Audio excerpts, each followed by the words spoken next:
Hi there, La Jolla UMC family. The news this week is pretty hard to process. There's ongoing military conflict in the Middle East, and like me, you might be wondering if there's any end in sight. This, of course, joins an already long list of things happening in the world that might feel overwhelming. So it might be helpful to know that tomorrow, Friday, March 6th, it's the World Day of Prayer. This is an international ecumenical movement observed in over 170 countries where Christians from very different traditions join together on the same day to pray, the same day around the world. Friends, that's profound. The World Day of Prayer is a tradition that began in the late 19th century when Christian women of the United States and Canada initiated a number of cooperative activities in support of women's involvement in mission at home and in other parts of the world. And today it's a global ecumenical movement led by Christian women who welcome all to join in prayer and action for peace and justice.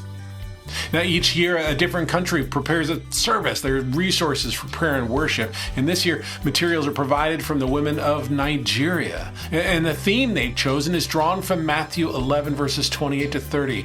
I will give you rest. Come. In context, this scripture is Jesus speaking to people who are exhausted and burdened, and he offers rest. That message is always powerful, and especially so when the world is feeling the weariness of war.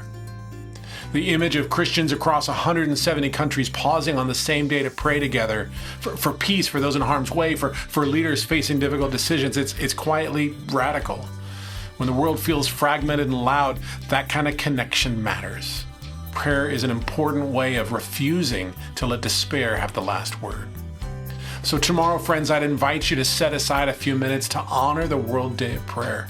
Read Matthew 11, 28 to 30 and pray. Pray for the people enduring violence in the Middle East and around the world. Pray for leaders to seek peace and pray for the weary everywhere. And if you'd like to know more about the World Day of Prayer, visit worlddayofprayer.net. Grace and peace to you, my friends.